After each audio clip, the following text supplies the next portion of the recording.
Hello दोस्तों, और आप सभी का स्वागत है हमारे YouTube चैनल पर। दोस्तों, हम लोग आज देखने वाले हैं वो मैथमेटिक्स जो कि फिजिक्स के लिए इंपॉर्टेंट है। मतलब देखिए क्या होता है कि आप लोगों ने जब अपनी 11th और 12th क्लास की मैथमेटिक्स, इनफैक्ट आप जब 10th से 11th में आते हो और किसी ने अगर PCB ले ली होती है ना, फिजिक्स, केमिस्ट्री और बायोलॉजी, तो अब उनको मैथमेटिक्स पढ़ने का मौका नहीं मिलता। लेकिन बहुत बार जो इनफैक्ट 11th क्लास में भी जो स्टूडेंट्स हैं जिनके पास मैथमेटिक्स है, तो उन्होंने मैथमेटिक्स के वो चैप्टर पढ़े ही नहीं होते जो आपके शुरू में ही काइनेमेटिक्स, रेक्टिलिनियर मोशन में जो है वो उसके क्वेश्चन आने लग जाते हैं। तो आप लोग डिफरेंशिएशन, इंटीग्रेशन, डिटर्मिनेंट का दोस्तों इस्तेमाल होता है आपका क्रॉस प्रोडक्ट में, तो उन सब की बात तो कहीं ही नहीं जाती है। तो अभी हम क्या करने वाले हैं कि आपका वो बेसिक मैथमेटिक्स जो कि फिजिक्स के क्वेश्चन सॉल्व करने के लिए इंपॉर्टेंट है, उसकी वीडियो बनाने वाले हैं। कोशिश करूंगा मैं इसको 4 पार्ट या 5 पार्ट में कंप्लीट करूं, थोड़ा थोड़ा करके समझाऊंगा, लेकिन अच्छे समझाऊंगा। यहां मैं बिल्कुल डीप में नहीं जाऊंगा, क्योंकि आप लोग याद रखिए, आप लोग ये मैथमेटिक्स नहीं कर रहे हैं, मतलब आप एक मैथ का चैप्टर नहीं पढ़ रहे, आप इसको टूल की तरह इस्तेमाल करने वाले हो अपने फिजिक्स के क्वेश्चन सॉल्व करने के लिए। तो चाहे आप PCB के स्टूडेंट हो या PCM के स्टूडेंट हो, फिजिक्स केमिस्ट्री मैथ पढ़ते हो या फिजिक्स केमिस्ट्री बायोलॉजी पढ़ते हो, आप दोनों को लिए चाहिए। इनफैक्ट खास तौर पे तो जो नीट की प्रिपरेशन करने वाले स्टूडेंट्स के लिए ये चीज़ तो उनको पता होनी चाहिए, तभी तो अच्छे सवालों में देखो उनको डर ही कहाँ लगता है। जहाँ एक डिफरेंशिएशन, इंटीग्रेशन नाम का तोता आया तो उनकी हवाइयाँ उड़ने लग जाती हैं। तो ऐसी बात है ही नहीं, आप आसानी से चीज़ों को कर ही सकते हो। ठीक है, चलो तो अभी मैं करूंगा अलजेब्रा वाला पार्ट से स्टार्ट, और अलजेब्रा पार्ट से कुछ पुराना 9th और 10th क्लास का रिवीजन करवाऊंगा, आपका क्वाड्रेटिक इक्वेशन का, है ना। 9th और 10th का एक रिवीजन करवाऊंगा क्वाड्रेटिक इक्वेशन का। तो पहला टॉपिक जो हम आज समझने वाले हैं, 4 पार्ट में करने का मतलब है दोस्तों, मैं कोशिश करूंगा कि पहले आज अलजेब्रा में है आपका क्वाड्रेटिक इक्वेशन बता दूं, फिर आपका डिटर्मिनेंट बता दूं, फिर छोटा सा एक लॉगरिथम बता दूं, है ना, एक एक्सपोनेंशियल फंक्शन होता है वो भी बता दूं। तो जब तक होगा तब तक हम करने की कोशिश करेंगे। तो ये 4 चीजें आपकी चलेंगी, है ना। तो हाथ समझते हैं अभी पहले तो क्वाड्रेटिक इक्वेशन, है ना, क्वाड्रेटिक इक्वेशन। देखो दोस्तों, हमने बहुत सारी इक्वेशंस देखी होंगी, एक्स वाई प्लस ये वो, इसका वैसा है ना, हमने बहुत सारी इक्वेशंस आपकी देखी हुई हैं। लेकिन ये इक्वेशन कुछ यूज लिखी जाती हैं। जैसे आपने देखा होगा कोई इक्वेशन ऐसे लिखा हो 2x² plus 5x plus 9 is equal to 0, है ना। या फिर आपका इक्वेशन दिखा हो आपका x² minus 9x is equal to 6, कुछ भी, ठीक है। तो दोस्तों यहां पे जहां पर हमारा एक पावर x² का होता है, एक पावर x की पावर 1 का होता है, और एक आपका डिजिट है जहां x की पावर 0, है ना। तो कोई भी क्वाड्रेटिक इक्वेशन जो बनती है उसका फॉर्म होता है हमारा ax² plus bx plus c is equal to 0। आप इस c को इधर लेके आओ तो आपका ये, आप 6 को इधर लेके आओ तो ये भी देखो इसी फॉर्म में बनेगा। मतलब एक मेरा x² होगा, उसके बगल में कुछ उससे मल्टीप्लाई हो रहा होगा, एक मेरा x होगा, उसके बगल में कुछ मल्टीप्लाई हो रहा होगा, एक c हो रहा होगा, जहां पे मेरे a b c तीनों के तीनों एक कांस्टेंट होंगे, उनकी एक वैल्यू दी हुई होगी। जैसे यहाँ पे a 2 है मेरा, a 2 है मेरा, b 5 है मेरा, b 5 है मेरा, c 9 है मेरा, c 9 है मेरा, ठीक है। तो अब बात आती है कि इसका सॉल्यूशन कहाँ पे आएगा, है ना, क्या करना होगा। देखो दोस्तों, इसको सॉल्व करने के एक तो आप क्या करते हो कि यहाँ पे रूट की कहानी होती है। रूट पहले समझो, ये रूट का मतलब क्या है ना, ये रूट का मतलब क्या है ना, रूट का मतलब वो दोस्तों कि जहां पे वो x की वैल्यू, कोई भी एक x की वैल्यू जो यहां पे पुट की जाए और इससे ये पूरा इक्वेशन मेरा 0 हो जाए, वो इसे कहते हैं, ये इसका है रूट, है ना। जैसे मैं आपको एक इक्वेशन लिखता हूं, जैसे एक मैंने इक्वेशन लिखा x² minus 6x plus 9 is equal to 0। मान लो एक इक्वेशन है। अब मुझे इसका रूट पता है, मतलब मुझे पता है कि यहाँ पे, मुझे पता है, आप लोग परेशान मत हो अभी, x को अगर 3 रखोगे तो ये पूरा का पूरा आपका, x को अगर हम 3 रखेंगे तो पूरा का पूरा आपका 0 होगा। जरा रख के देखो, x को यहाँ पे 3 रखो तो 3 रखा तो ये बन गया सर मेरा 3 का स्क्वायर, ये बना -3 6 इंटू 3 और ये बना आपका 9, है ना। मतलब 9 माइनस 18 प्लस 9 और ये क्या होता है, ये होता है मेरा 0, यही होता है मेरा 0। इसका मतलब जो x 3 है वो इस इक्वेशन का एक रूट है ना। तो रूट का क्या मतलब दोस्तों, रूट का मतलब वो x की वैल्यू जो इस इक्वेशन को बिल्कुल सत्य साबित करे। मान लो इसको सॉल्व करके x इक्वल टू 5 रखोगे तो 0 नहीं बनेगा ये, और 0 नहीं बनेगा तो x इक्वल टू 5 इसका रूट नहीं है। ठीक है, अब ये बात आगे कहानी है। अब फैक्टर वैक्टर होते हैं 9th क्लास में हम सीखे होंगे, है ना। लेकिन मैं आपको उससे भी थोड़ी वो लेके जाता हूँ, ये root, sum of root, product of root, ये सब कहानी आप हम सीखेंगे, है ना। तो इस तरह का क्वेश्चन होता है, ये मिटा देता हूँ। हमें ये पता लग गया क्वाड्रेटिक इक्वेशन का मतलब इस फॉर्म में, है ना। कंपेयर कर लेंगे हम, a क्या है, b क्या है, c क्या है।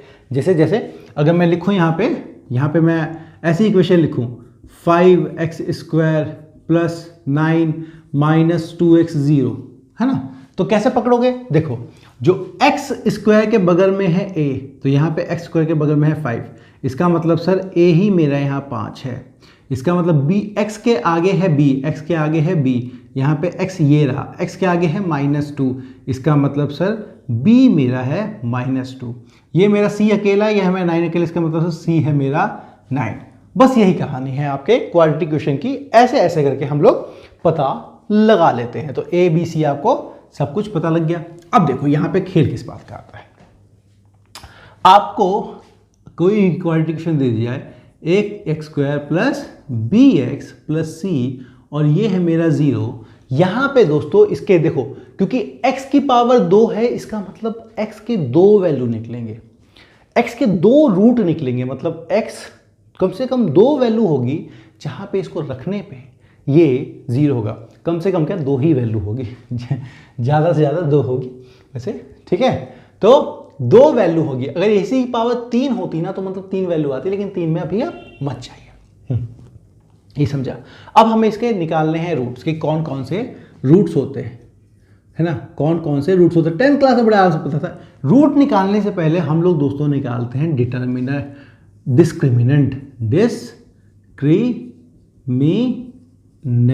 है ना, डिस्क्रिमिनेंट। और डिस्क्रिमिनेंट का मतलब होता है दोस्तों, मैं इसको d दिखाता हूँ। d का मतलब मेरा b² माइनस 4ac होता है। डिस्क्रिमिनेंट मेरा d equal to b² minus 4ac होता है ना। मतलब x के साथ जुड़ा हुआ उसका स्क्वायर करो, उसमें से 4a और c को माइनस कर दो। ठीक है, यहीं पे डिसाइड होता है कि रूट क्या है क्या नहीं। अगर दोस्तों मेरा ये चीज़ निकालने से 0 से बड़ा हो जाए, अगर ये चीज़ मेरे जो भी निकली और 0 से बड़ी हो जाए, तो मैं कहता हूँ कि मेरे यहाँ पे 2 रूट होंगे मेरे 2, और दोनों के दोनों होंगे मेरे रियल, है ना, असलियत में आप मौजूद होंगे, इमेजिनेशन में नहीं होंगे। इमेजिनरी की कहानी भी नहीं, ठीक है। अगर ये तो ग्रेटर देन हो गया 0, अगर यही मैं बोलूँ कि मेरा जो d है वो अगर 0 के बराबर ही, मतलब एक तो क्या है 0 से बड़ा हो या 0 के बराबर हो, या एक चीज़ होती है 0 से छोटा हो। अगर d मेरा 0 के बराबर है तो मैं कहूँगा यहाँ पे रूट होगा 1। एक्चुअली रूट तो होंगे 2, पर दोनों के दोनों आप लिखोगे कि रूट मेरे होंगे 2 और दोनों बोथ आर इक्वल। यहाँ पे दोस्तों अनइक्वल आएगा, यहाँ पे इक्वल, और दोनों के दोनों होंगे हमारे रियल, असलियत में मौजूद होंगे। इमेजिनेशन का पार्ट तो बिल्कुल भी नहीं है। तीसरी चीज क्या है, अगर मेरा देखो 0 से 1 बड़ा हो गया तो 0 से 1 बराबर हो गया, एक 0 से बड़ा हो गया, एक 0 से बराबर हो गया, तो एक होगा आपका 0 से छोटा। इसका मतलब है मेरा जो रूट है वो यहाँ पे होगा इमेजिनरी, और इमेजिनरी रूट होंगे यहाँ पे कितने, 2 ही होंगे आपके, ठीक है। अभी ये समझ लो रूट होंगे कैसे, 2। जैसे मैं आपको बताता हूँ, मान लो आपने कोई इक्वेशन ले ली 6x² plus x plus 2 is equal to 0, है ना। मान लो ये हो गई, तो देखते हैं कौन कौन से कंडीशन में क्या क्या फिक्स बैठता है। तो हम पहले डी निकालते हैं। डी का मतलब सर ये है मेरा ए, ये है मेरा, इसके आगे कुछ नहीं है तो इसके आगे है मतलब 1 मेरा बी, और ये हो गया मेरा सी, और डी होता है मेरा B square minus 4ac। B है मेरा 1 का स्क्वायर, 4, ए कितना है मेरा 6, और सी है मेरा 2। इसका मतलब 1 माइनस 48, और ये होता है मेरा माइनस 47। तो रूट क्या है दोस्तों, रूट आया, डी क्या है मेरा नेगेटिव। नेगेटिव मतलब मेरा डी 0 से छोटा है, और अगर मेरा डी 0 से छोटा है तो रूट्स होंगे इमेजिनरी। दो तो होंगे लेकिन इमेजिनरी। आपको इसका ज़्यादा खेल नहीं है, आपको खेल इन दोनों का पड़ेगा, ठीक है। बेसिक पढ़ना है आप लोगों को, मैं समझाने के लिए कह रहा हूँ। अच्छा, ये रूट निकल गए तो हम लोगों ने 10th क्लास में ये भी सीखा था कि अगर ये खेल हुआ तो रूट्स होते कौन कौन से हैं। तो दोस्तों वो जो भी रूट्स होंगे, रूट्स होते हैं मेरे आपके -b plus under root D by 2a। एक रूट ये होता है और दूसरा रूट होता है -b minus under root D by 2a, ठीक है। मतलब एक बार d को अंडर रूट प्लस में ले लो, एक बार माइनस लिख लो, ये दो रूट बने, है ना। अब इसी में देख लो दोस्तों, अगर मेरा d 0 हो जाए तो ये चीज़ 0 हो गया, ये चीज़ 0 होगा, बचेगा क्या, ये दोनों 0 हो गए तो दोनों सेम चीज़ बची। इसीलिए कहते हैं रूट तो होगा 2 लेकिन दोनों के दोनों होंगे इक्वल, बराबर, और बराबर आ गए तो खेल ही खत्म हो गया, ठीक है जी। तो ये था हमारा अलजेब्रा का ये, लेकिन खेल यहाँ पे अभी भी समाप्त नहीं हुआ, है ना। ये तो रूट्स हो गए। अब जरा आप लोग खुद ही देखो, है ना। आप लोगों को मैं यहीं पे दिखाता हूँ आपको, ये समझ गया ना, ठीक है। इस चीज़ को अच्छे से नोट कर लेना, क्या है, क्यों है, कौन कौन से रूट्स हैं। इससे एक और चीज़ आती है कि मान लेते हैं आप लोगों को पूरा सॉल्व करने की कई बार जरूरत पड़ती नहीं, sum of root, product of root से चले जाता है, ठीक है। मान लिया इसका लेट करो, लेट इसका रूट्स जो हैं वो है आपके, एक है रूट अल्फा और दूसरा है मेरा बीटा। तो दोस्तों आप यहीं से बोल सकते हो कि मेरा सम ऑफ रूट्स, मतलब जो भी रूट होंगे, इसका मतलब एक है अल्फा, दूसरा है बीटा, उनको जोड़ने से जो चीज़ आती है होती है -b/a। मतलब आप लोग -b/a, ये b है ये a है। अगर यहीं पे बोलूँ मैं product of root, product of roots, वो क्या है दोस्तों मेरा अल्फा बीटा। अल्फा बीटा क्या है मेरा दोस्तों c/a, ये हो गया c/a। क्या हो गया मेरा c/a, मतलब ये आखिरी वाला और उसको a से डिवाइड करना है। जैसे जैसे जैसे जैसे जैसे आपको मान लो मैं एक इक्वेशन लेता हूं, है ना। आप मान लीजिए कि मैंने एक इक्वेशन ले लिया आपकी x² माइनस 3x प्लस 4 = 0, है ना। तो मैं अगर आपसे यहीं से पूछूं कि मुझे इसके रूट्स कितने होंगे, हमें देख के पता लग रहा है कि सर पावर 2 है तो रूट्स तो होंगे इसके 2। अब वो रूट्स कौन कौन से होंगे, तो हमें निकालना होगा दोस्तों सम ऑफ रूट्स, है ना। उन रूट्स का जोड़ कितना होगा, मान लो इसके रूट्स अल्फा, तो रूट्स का सम क्या होता है, सम होता है सर -b/a, वो होता है -b/a। अब तुम्हें b और a हर इक्वेशन का ढूंढना पड़ेगा। x के आगे जो लगा होता है वो होता है मेरा a, तो नीचे तो आ गया मेरा 1, x² के आगे 1। और b कहाँ लगा होता है दोस्तों, b लगा होता है x से पहले, और x से पहले यहाँ पे b प्लस में होता है, यहाँ पे इसने माइनस में दे दिया, तो हमारा पहले से भी एक माइनस है, -3। इसका मतलब सम ऑफ रूट्स हो गया मेरा 3। मतलब इस इक्वेशन के जो भी दो रूट होंगे उन दोनों रूट को जोड़ने से मेरा 3 आना चाहिए, ठीक है, मेरा 3 आना चाहिए। अब इसी के साथ मैं आपको बता देता हूं कि अगर आपको बोला होता कि प्रोडक्ट ऑफ रूट्स निकालो, तो प्रोडक्ट ऑफ रूट्स क्या होता है दोस्तों मेरा c/a। यहाँ पे c कितना है मेरा, इससे कंपेयर कर लो, ये है मेरा 4, a है मेरा 1, इसका मतलब 4। तो प्रोडक्ट ऑफ रूट्स कितना आ गया मेरा 4। तो ये था आप लोगों का मेनली क्वाड्रेटिक इक्वेशन की कहानी कि कभी भी इस्तेमाल होगी तो आप लोगों को याद रखना है, ठीक है, आप लोगों को अच्छे से याद रखना है कि क्वाड्रेटिक इक्वेशन में मेरा ax square plus B X plus C करके 0 बनता है, उसके दो रूट्स आते हैं alpha beta, sum of roots बोले तो माइनस बी बाई ए कर दूंगा, प्रोडक्ट ऑफ रूट्स बोले तो सी बाई ए कर दूंगा। और यही अगर आपका ऐसे इक्वेशन में मैंने आपको एक क्वेश्चन करवा के दे दिया, यहां से आप डी भी निकाल सकते हैं, फिर रूट्स भी निकाल सकते हैं, आप सब कुछ निकाल सकते हैं। इसे जस्ट पहले मैंने आपको रूट करवाना सिखाया, ठीक है।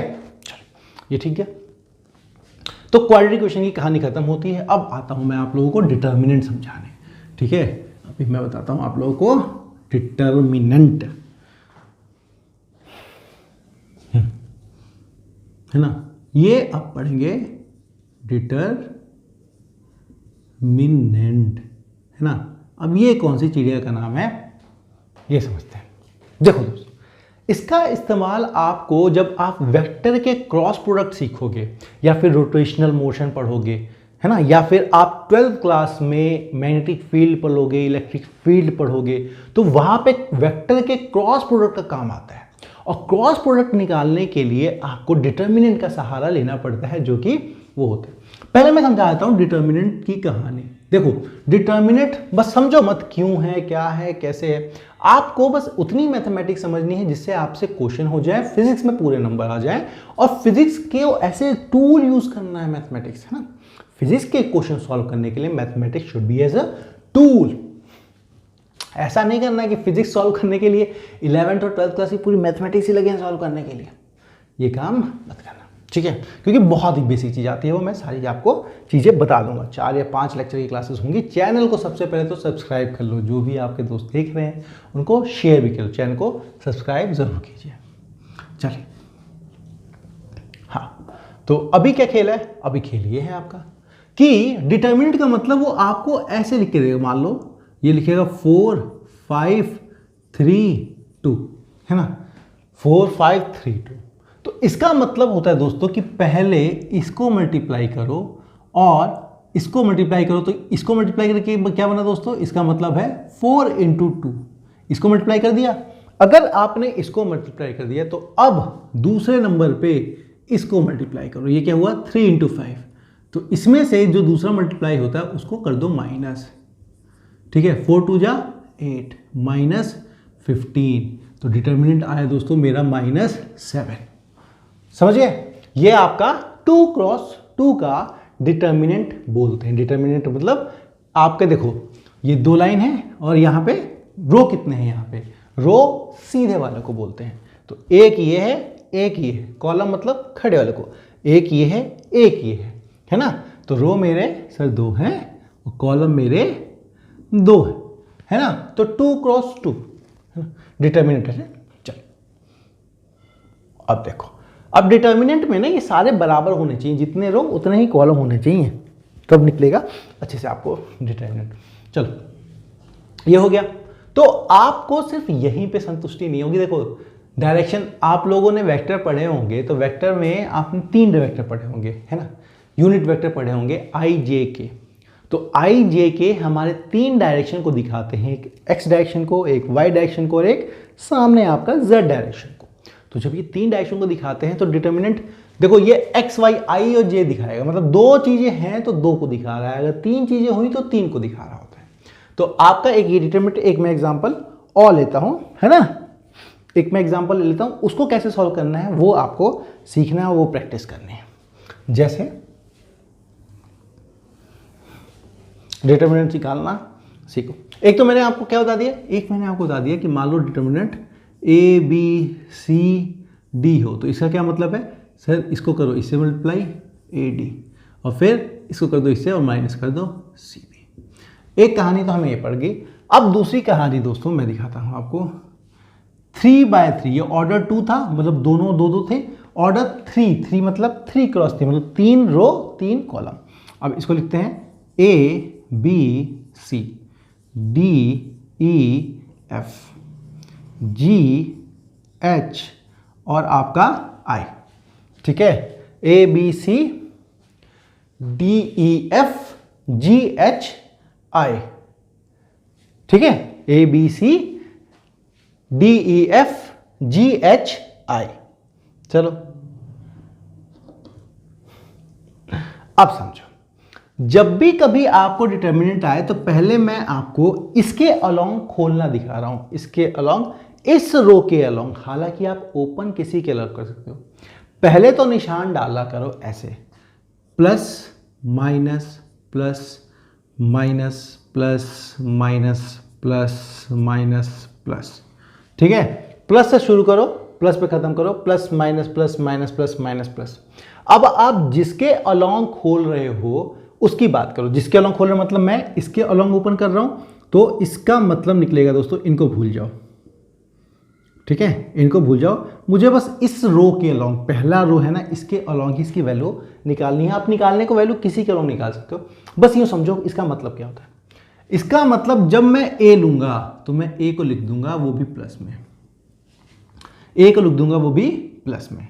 अब क्या है, ए लूंगा तो मैं रुक जाओ आपको समझाता हूं। जब मैं ए लूंगा तो ए के सामने जो भी लाइन है, ये लाइन, इसको भूल जाऊंगा और इसको भूल जाऊंगा, है ना। मतलब भूल जाओ, ये कहीं कुछ लिखा हुआ है तो क्या बच जाता है आपका, ये चारों बच गए। तो आपको बस इसका डिटरमिनेंट निकालना है ना। जब मैंने ए लिया तो ये और ये इसके है ना, भूल जाओ, है ना। इसको और इसको, पूरी लाइन को भी भूल जाओ। ए के अलोंग मतलब ए के हॉरिजॉन्टल और ए के वर्टिकल पूरा भूल जाओ। तो बच क्या जाता है मेरा, बच जाता है ये 4। तो इस 4 में इसको करो इससे मल्टीप्लाई, इसको करो इससे, जो अभी हमने सीखा था। तो ये इससे मल्टीप्लाई होगा दोस्तों, तो इसको ब्रैकेट में लिख दो। ये हो गया मेरा EI माइनस, है ना, FH। रुक जाओ अभी, ये हो गया। अब आता है मेरा B जो कि माइनस है। तो अब B के साथ आप लिख दो माइनस, है ना। अब रखो, अब B के अक्रॉस निकाल रहे हो तो अब इसको, इस लाइन को, मतलब कहा ना, ऐसे हॉरिजॉन्टल और वर्टिकल B के भूल जाओ, ऐसे और ऐसे भूल जाओ। तो ऐसे और ऐसे आप भूल गए, है ना, भूल गए पूरी लाइन। तो बचा क्या दोस्तों आपको, देखो IDGF बचा, ये और ये भूल गए तो IDFG बचा। तो इसको क्या करोगे, ID इंटू में GF, ID इंटू में माइनस में GF, ये हो गया। अब बच गया मेरा C, तो C ये रहा C। अब C के लिए भी ये पूरी लाइन भूल जाओ, ये पूरी लाइन भूल जाओ, बच गया क्या, HDGE, है ना। लेकिन C के साथ है प्लस, तो क्या होगा, C HD माइनस HD, कहाँ है दोस्तों, HD माइनस GA, हो गया, ठीक है। तो किसी भी डिटर्मिनेंट की अगर आपको वैल्यू दी जाए तो उसकी वैल्यू आप ऐसे निकाल देंगे, है ना। किसी भी डिटर्मिनेंट की अगर आपको वैल्यू दी जाए तो उसकी वैल्यू आप ऐसे निकाल सकते हैं। जैसे अभी मैंने क्या कहा, आप किसी के अक्रॉस ओपन कर सकते हो। किसी के अक्रॉस मतलब मान लो plus minus plus, plus minus plus, एक मिनट, प्लस माइनस प्लस, यहाँ पे अब आएगा minus plus minus plus minus plus, ठीक है। अब मैं चाहता हूं कि रो नहीं सर, पहला रो नहीं, आप ऐसा करो ना, इस बीच वाले के अक्रॉस ओपन करो। तो देखो ये सेम चीज है, यही चीज इधर एक और भी निकल के आएगी बिल्कुल इसी तरीके से। आपको क्या बोल रहे हो, कह रहे हो कि सर मुझे बस इसकी वैल्यू तो निकाल सकते हो आप ऐसे, लेकिन सर आप ऐसा है ना करो, ऐसा छोड़ दो, है ना। आप क्या करो कि ऐसे ऐसे निकाल रहे हो, जरा ऐसे ऐसे निकाल के दिखाओ। तो अगर मुझे ऐसे ऐसे निकालना है तो बाकियों के निशान में भूल जाऊंगा, अगर ऐसे ऐसे निकालना है तो बाकियों के निशान में भूल जाऊंगा, बचेगा क्या, ये। तो इसके अक्रॉस निकालना है, तो फिर क्या करूंगा मैं लिखूंगा पहले माइनस बी, क्यों, बी है माइनस बी। और जब बी लिया तो ऐसे और ऐसे भूल गए, क्या बचा, ID माइनस में GF। देखो क्या हुआ, ID माइनस में GF, ये हो गया मेरा बी, ठीक है। अब निकालना है मुझे E के अक्रॉस, ठीक है। अब मुझे निकालना है E के अक्रॉस। तो E के अक्रॉस दोस्तों प्लस है तो मैं लिख दूंगा इसको प्लस E, प्लस E। अब E के अक्रॉस निकाला तो ऐसे और ऐसे भूल गया, बचा क्या, IA और GC। तो लिखूंगा मैं इसे IA माइनस GC। अब बचा क्या, ये प्लस हो गया, अब ये H है मेरा माइनस में, तो मैं लिखूंगा इसको माइनस H इंटू में। अब आपका ये, अब H निकाल रहे हो तो ये से और ऐसे भूल जाओ, बचा क्या मेरा FA इंटू माइनस में DC। एफ ए माइनस में डी सी। आपको दिख नहीं रहा, ये सेम, दोनों सब चीज़ें सेम ही हैं, ठीक है। देखो जैसे ये एच डी सी दिख रहा है, देखो minus minus plus H D C यहाँ है, यहाँ पे आ गया। सी जी ई ढूंढो दोस्तों, सी जी ई, देखो ये माइनस में दोस्तों सी जी ई, तो जी सी और ये ई मल्टीप्लाई हो तो माइनस में, मतलब आप वैल्यू निकालोगे तो सेम ही आएगी। मैं क्वेश्चन करवा देता हूँ, उससे ज़्यादा अच्छे से समझ जाओगे आप लोग, ठीक है। वैसे फिजिक्स में बस इसके अक्रॉस निकालना सीख लो, मतलब ये चीज़ सीख जाओ, वही आपके काम आएगा, ठीक है। बस इसके अक्रॉस निकालना सीख जाओ, वही आपके काम आएगा। जैसे एक क्वेश्चन कर लो डिटर्मिनेंट का, मैं क्वेश्चन लेता हूँ, ये है मेरा 4 - 1 और 2, 4 - 1 और 2, देन 6 8 3 6 8 3 एंड 1 4 0 एंड 1 4 0, ठीक है। इसको सॉल्व करना है, छोटे वाले को तो सॉल्व करना आ गया, इसको सॉल्व करना। वीडियो को पॉज करो, या तो फॉर्मूला रटने की कोशिश मत करना, देखो फॉर्मूला रटोगे गड़बड़ हो जाएगी। फॉर्मूला मत रटो, इसको करने की सीधे तरीके से कोशिश करो। पहले क्या है, पहले सर प्लस माइनस प्लस करूँगा, क्या है प्लस माइनस प्लस, ठीक है। अब पहला वाला है सर प्लस, तो लिखूंगा +4 ब्रैकेट में। पहले वाला है इधर भूल गया, इधर भूल गया, मैं इसका क्रॉस खोल रहा हूँ, इधर भूल गया, इधर भूल गया, बचा क्या 0 × 8, 0 × में 8 माइनस 4 × में 3, ये हो गया।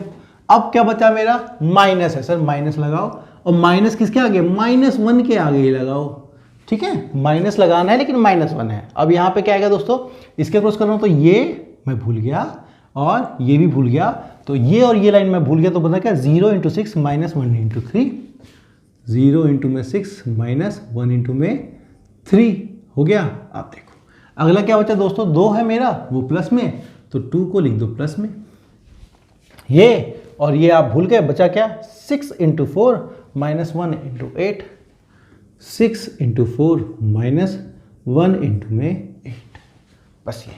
तो ये क्या हुआ आपका, देखो ये तो हुआ 4 0 -12 माइनस माइनस +1 0 -3 है ना, 0 -3 प्लस 2 × में 6 4 जा 24 -8, ठीक है। इसका मतलब 4 × 12 -48 दैट इज -3, और ये हुआ इंटू में 2 × में 16, इसका मतलब -48, चलो लिख लो, -3 प्लस +32, तो ये हो गया दोस्तों -19, है ना, ये गया तो -16 और ये -19। तो यही डिटर्मिनेंट निकालने का आपका तरीका है कि आप लोग ऐसे ही किसी का भी डिटर्मिनेंट दे तो आराम से निकाल सकते हैं, कोई दिक्कत मुझे लगता नहीं होगी। टाइम आई गेस 28 मिनट्स की क्लास हो चुकी है अभी तक, है ना। फिर साथ में आपको मैं लॉग अगली बार बताऊंगा, अगली क्लास में एक एक्सपोनेंशियल सिखा देता हूँ आपको, है ना। एक्सपोनेंशियल, ये एक्सपोनेंशियल मतलब क्या होता है, क्या है, आप लोग ई में फंसोगे आप लोग ना बार बार, तो उतनी दिक्कत नहीं है, बस समझ लो। यूँ समझो e की पावर x है ना, इसे बोलते हैं एक्सपोनेंशियल। e की पावर x का फॉर्मूला होता है दोस्तों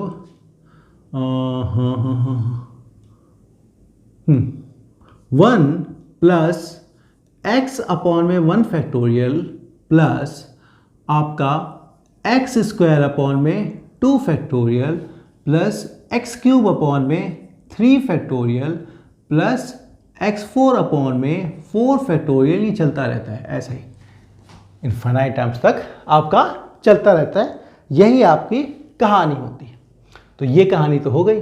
ये एक्सपोनेंशियल नाम की चीज़ हम लोग e की एक बात करते हैं, e की बात, और e की पावर 1 का क्या मतलब दोस्तों, ये होता है 1 प्लस, देखो 1 डाल दो बस, 1 अपॉन में 1 फैक्टोरियल प्लस 1 अपॉन में 2 फैक्टोरियल 1 अपॉन में 3 फैक्टोरियल, ऐसे मीलों चलती है आपकी मुस्कान।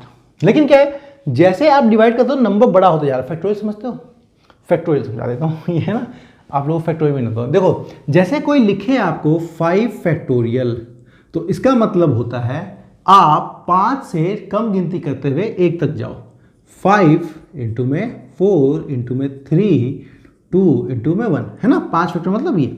ऐसे ही आपको कोई लिखे 3 फैक्टोरियल मतलब 3 से शुरू करो और 1 तक मल्टीप्लाई कर दो, ठीक है। इसे ही कहते हैं फैक्टोरियल, इस निशान को, ठीक है। इसी का उल्टा कर दोगे तो आयोटा बन जाएगा। अब आयोटा मत जाना तुम लोग, फिजिक्स वाले हो तो, पीसीबी वाले तो बिल्कुल मत जाना। तो इसी नंबर को कहते हैं हम एक्सपोनेंशियल फैक्टर, एक्सपोनेंशियल फैक्टर, समझ लो बस, इसको कहते हैं एक्सपोनेंशियल फैक्टर। और ये आपका, इसकी वैल्यू नियर अराउंड आती है 2.718, ठीक है। 2.718 इसकी वैल्यू अप्रॉक्स मानी जाती है। इसका यूज होगा आपको लॉग में। आपको देखो ये किसी काम का नहीं, ये किसी का नहीं। अच्छा मैं बता दूं, ये जो ई नाम की चीज है ना एक्सपोनेंशियल, ये ई एक आपका इरेशनल नंबर होता है। इरेशनल नंबर का मतलब non repeating non terminating decimal, वो डेसिमल नंबर जिसके एंड के डिजिट ना तो रिपीट कर रहे हैं ना ही रुक रहे हैं, चलते चले जा रहे हैं, आपस में बदलते चले जा रहे हैं, कुछ दिख ही नहीं रहा है। तो ई एक इरेशनल नंबर होता है। लेकिन आपको इस जानकारी से उतनी ज़रूरत नहीं पड़ेगी फिजिक्स में। हमें क्या करना कि क्या है नहीं, पहले चैनल को सब्सक्राइब करो, इस चैनल को देखते रहो और मेरी पिछली वीडियो को देखो तो आपको अच्छा लगा, बिल्कुल शुक्रगुजार हूँ। इसी तरह आप चीज़ें करते रहें, आगे बढ़ते रहें, है ना। आपको पढ़ाने में बहुत ही मज़ा आता है। कल की क्लास में फिर से मिलेंगे, हम लॉग पढ़ेंगे। देखो अगली क्लास में हम लॉग पढ़ेंगे, थोड़ी और चीज़ों को देखेंगे, फिर उसके बाद कैलकुलस स्टार्ट करूंगा, है ना। देखो लॉग है, थोड़ी सी आपकी कोऑर्डिनेट ज्योमेट्री है ना, थोड़ी सा, तो सब कुछ थोड़ा थोड़ा करके हर वो चीज़ जिसकी आपको ज़रूरत होगी हम पूरा करवाएंगे। डिफरेंशिएशन है, इंटीग्रेशन है, कैलकुलस है ना, जिसमें खौफ खाता आदमी। तो मोस्ट प्रोबेबली 3rd क्लास में डिफरेंशिएशन स्टार्ट हो जाएगा, 4th क्लास में आपका इंटीग्रेशन के बारे में समझा दूंगा। तो फिर उसके ऊपर हम लेके क्वेश्चन भी सॉल्व करके देखेंगे कैसे इनके क्वेश्चन सॉल्व करते हैं। अगली क्लास में फिर मुलाकात होगी आपसे। ऑल द बेस्ट तब तक के लिए, बाय बाय दोस्तों।